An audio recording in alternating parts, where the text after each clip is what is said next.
Good morning. Welcome to Composition 2, Lecture 2.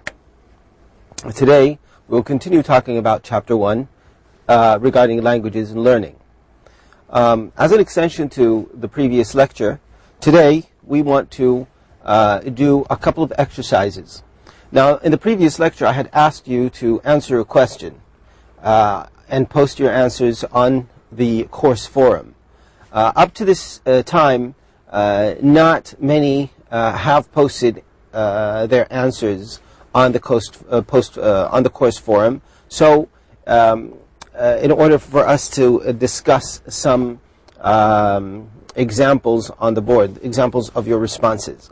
So, what I'd like you to do is please go back to focus and post, answer the question and do the task and post your answer or response on the course forum so we can take samples of those and discuss them here in class. Okay? So let's just go on. As a continuation of the previous lecture, we want to do exercise number 1, page 12. Exercise number 1, page 12. And in this exercise, we want to take a look at the meanings of some words and expressions that you came across in the reading passage.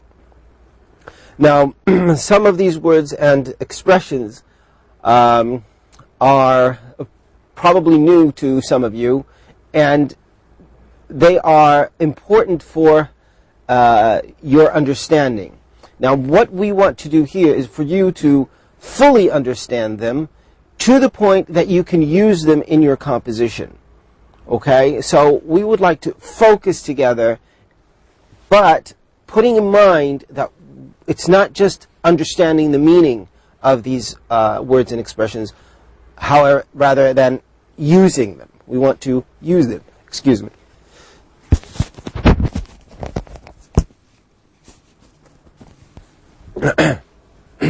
Right. Sorry about that. Right. So let's take a look at exercise number 1, page 12. Okay? I hope you can see this, and to the extent that it's clear. Now, some of the words and phrases that you came across in the reading passage, such as, we'll take 10 examples, and as you can see, the words are criterion, crucial, institute, polyglot, native speakers, non-native, practical program, proficiency, target language, and total immersion. So, what do these words mean? Okay? What do these words and expressions mean? Well, you have a list of meanings going from A to J, and we want to match every word with its meaning. Okay, so we'll just do this together.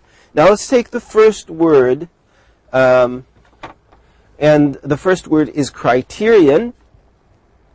And what is a criterion? Let's just go read together from A to J. So in A, a person who speaks more than one language. No, obviously. A course. B, a course of learning something. A course of learning something that you can use immediately in a real situation. C, the condition of being very good at something. Now, notice a condition. D, a way of learning a foreign language in which only the target language is spoken in class. E, people who speak a language as their first language. F, a quality or a value that you use to make a judgment. G, the language that you want to learn. H, a person who does not speak a language as his or her first language. I, extremely important. And J, a school or organization where learning takes place. What is criterion? What is a criterion? I would go with C. Criterion. For criterion, I would go with C, with the answer C, where it's the condition of being very good at something. Okay. Now, number 2, crucial. Crucial means important. Important.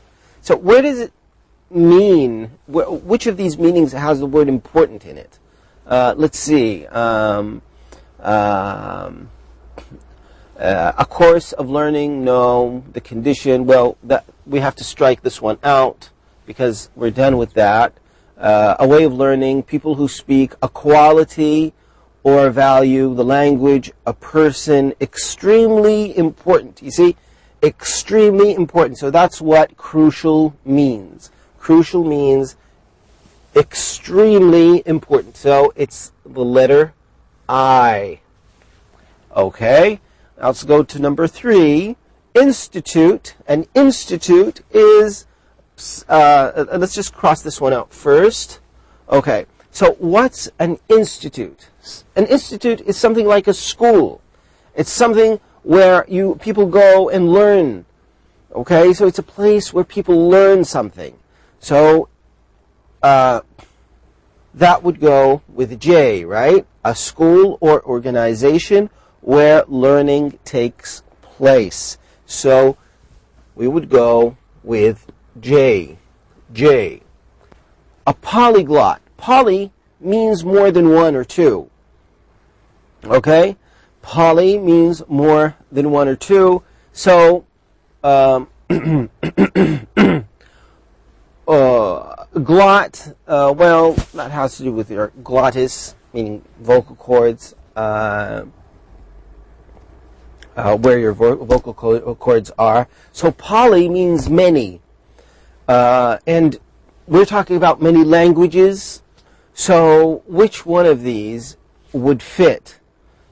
People who speak a language as their first language, would that mean poly, meaning more than one? No. But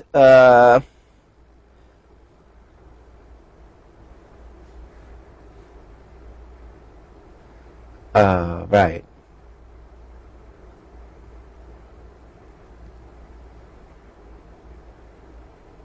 So number A, letter A, a person who speaks more than one language. Look, more than one language. More than one language. Poly, meaning more than one. So the answer to this one is A. A. Right. Number 5, native speakers. A native is something that belongs to a particular place, right? A hometown, a country. So a native speaker is, or native speakers are people who speak a language as their first language. So Arabic is our native language. Our native language. And we are native speakers. We are native speakers of Arabic. We, people who live in Saudi Arabia, are native speakers of Arabic. Okay, so native speakers who, are people who speak a language as their first language. Okay. And that would be E. Okay, let's just cross this one out and cross this one out. Okay. Non-native, so number 5 was native, and now we have a non-native. A non-native is someone who doesn't speak the language as his first language. So, a person who does not speak a language as his or her first language. So H is our answer here. And let's cross this one out. Okay. Number 7, practical program. Practical program. What's a practical program?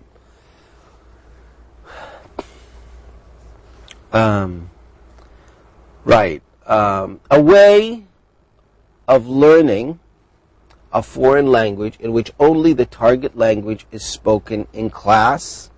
That's D. What about B? A course for learning something that you can use immediately in a real situation. So a program, we're assuming here a program of study, right? What we mean by program here is a program of study. So when something is practical, let me just give you the meaning of practical.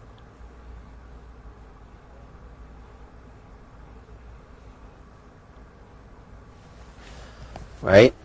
When something is practical, something you want to use immediately, right now. Something you can make use of that doesn't take a lot of time to learn.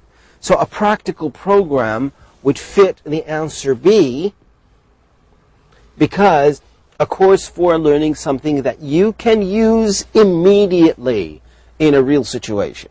So let's say you want to learn how to order something in a restaurant.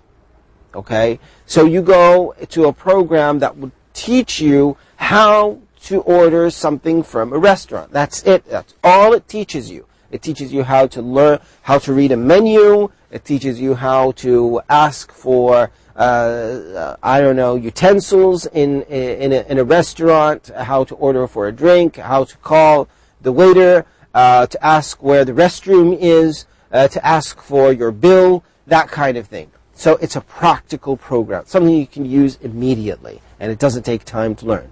Okay, so let's cross that one out. Let's move on to 8, proficiency. Proficiency. Let's see, what do we have for proficiency?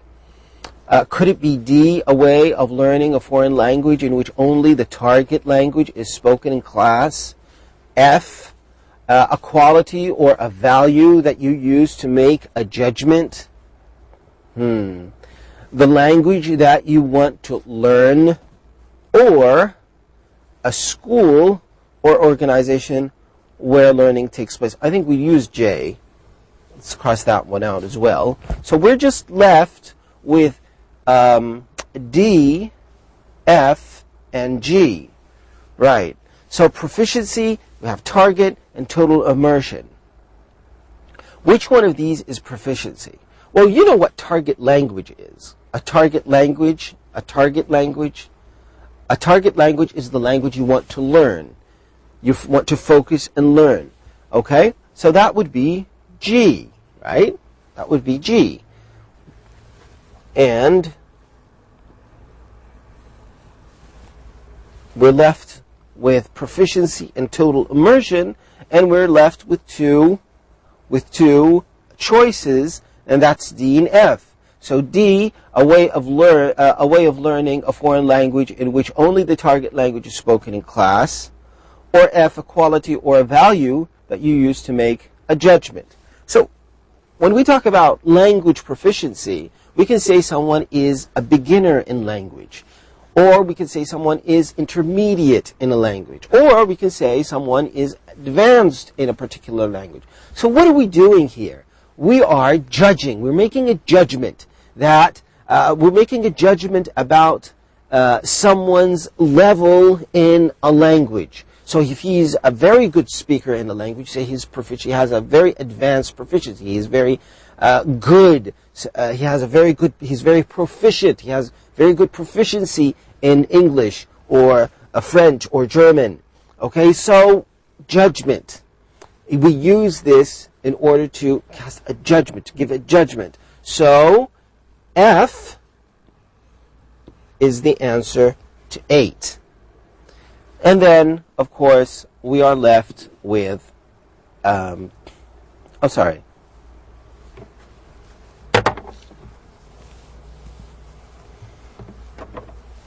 And then we are left with D, and that is a way of learning a foreign language in which the target language is spoken in class, and that is total immersion. That means we put someone in a situation where no language other than the language being learned is spoken in class. That means the learner is surrounded by that language. And, of course, the answer to that is D. Okay. Now, I hope this explanation, let's just cross that out.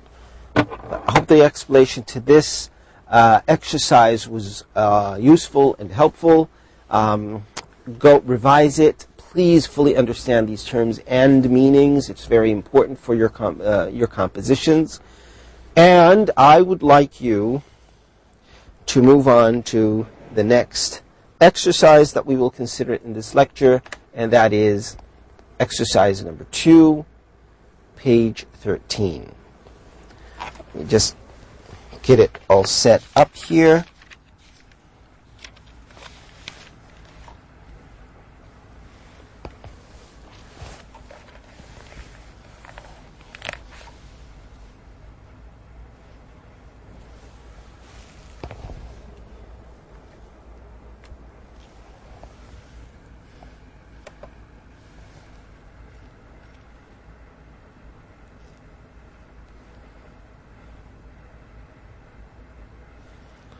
Okay, so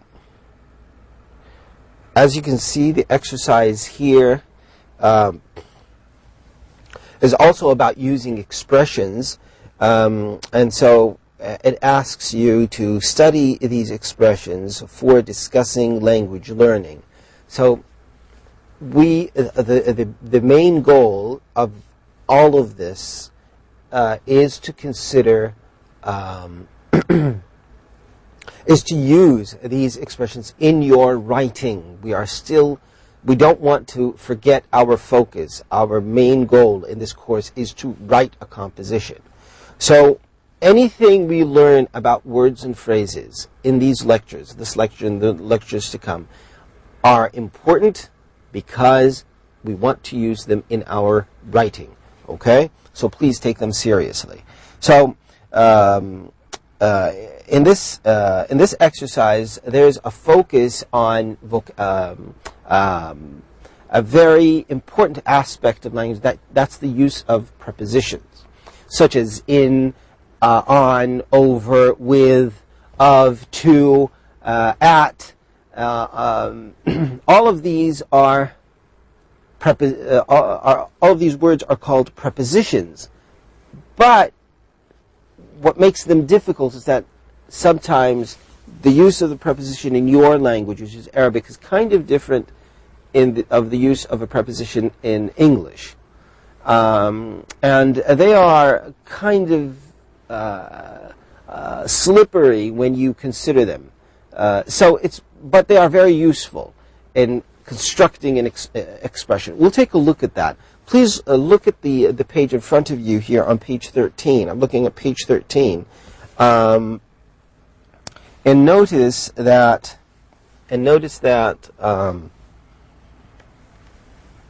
the first set of words, let's use a pen here. Notice that the first set of words, which is be good at, be successful at, and be proficient in. Okay? So we have be good at, and in. So the prepositions are at, and in. These are the prepositions. Now let's move on to the other set of examples down here, which also have the word at, succeed at, have success, not at, but with. And keep someone from. From is our preposition. From is followed by verb ing. From going, from working, from eating. You keep someone from going, eating, sleeping, writing, studying, that kind of thing. So it kind of gives you a hint when to use from.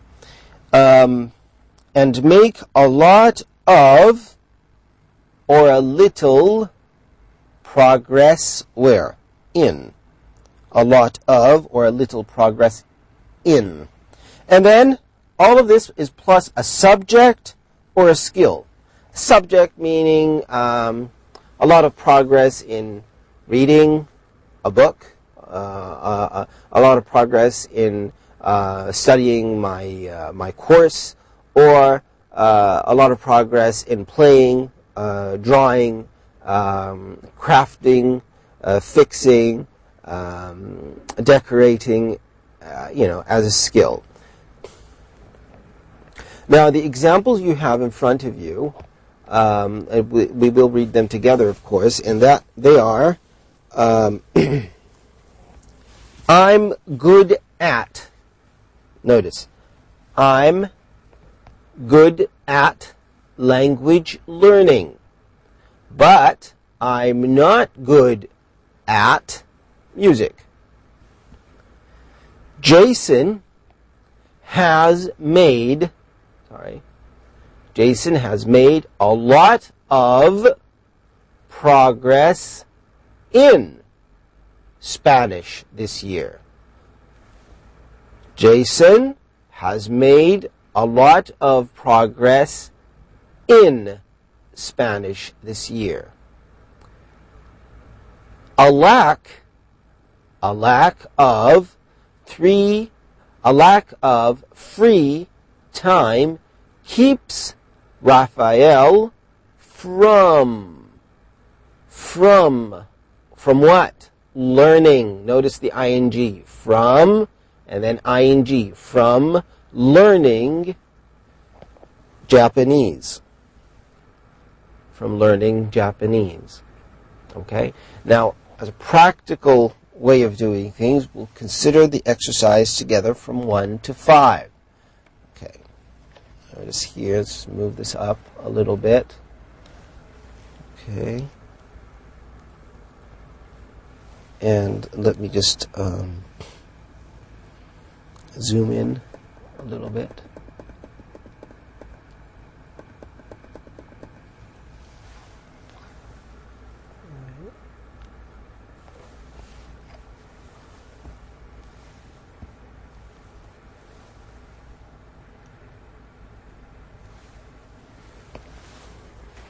Okay. Right. So, number 1, Chris is proficient. Proficient, we consider the word proficiency, and we say Chris is proficient, and then you have a blank space. 3 languages: Spanish, English, and Japanese. Spanish, English, and Japanese. What would be an appropriate answer? What would be an appropriate preposition? Chris is proficient on. Chris is proficient over. Of. What kind of preposition would you use? I would prefer to use in. Chris is proficient in 3 languages: Spanish, English, and Japanese. Now, number 2, Jake has made a lot of progress. French this year because he attended every class. Every class.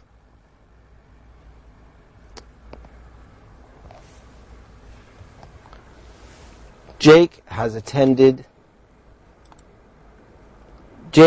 made a lot of progress. Jake has made a lot of progress, blank, French this year because he attended every class. Now, what would be an appropriate preposition? Would it be every, of, on, at? What would you choose? Think about it for a minute. Consider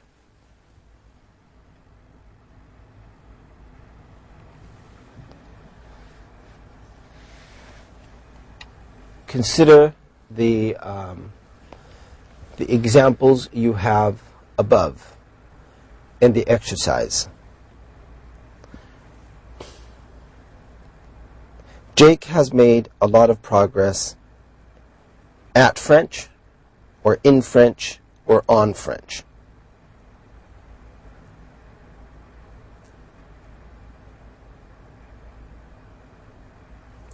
Or with French.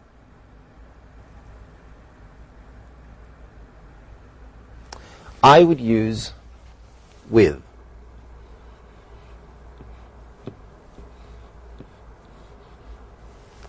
Jake has made a lot of progress with French this year because he attended every class.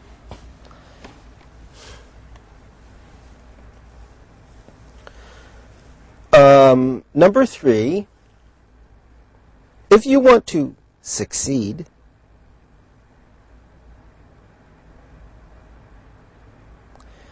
blank, speaking a foreign language, you must practice, practice, practice. So we are left with, if you want to succeed, blank, speaking a foreign language, you must practice, practice, practice. What would be an appropriate preposition in this blank? Think for a while.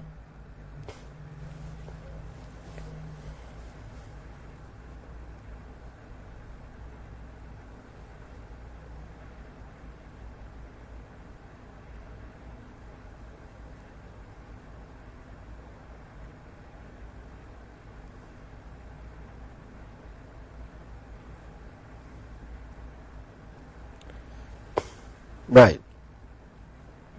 If you want to succeed in,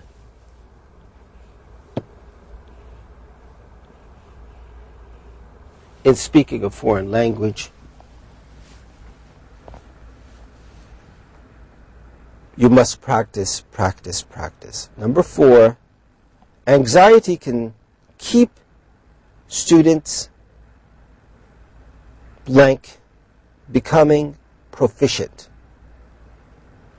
Blank, a foreign language. Notice that you have becoming, the ing. What does that remind you of? What does that remind you of? Right. It should remind you of from. Anxiety can keep students from becoming proficient in a foreign language.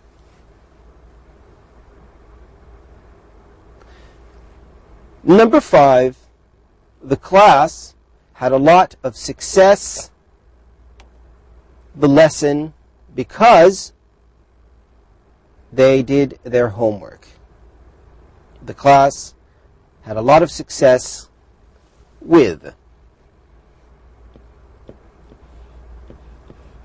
the lesson because they did their homework. Right.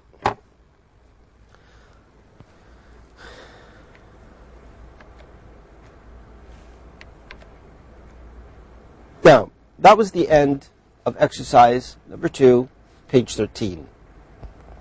That's all we have time for today. Thank you very much, and see you next time.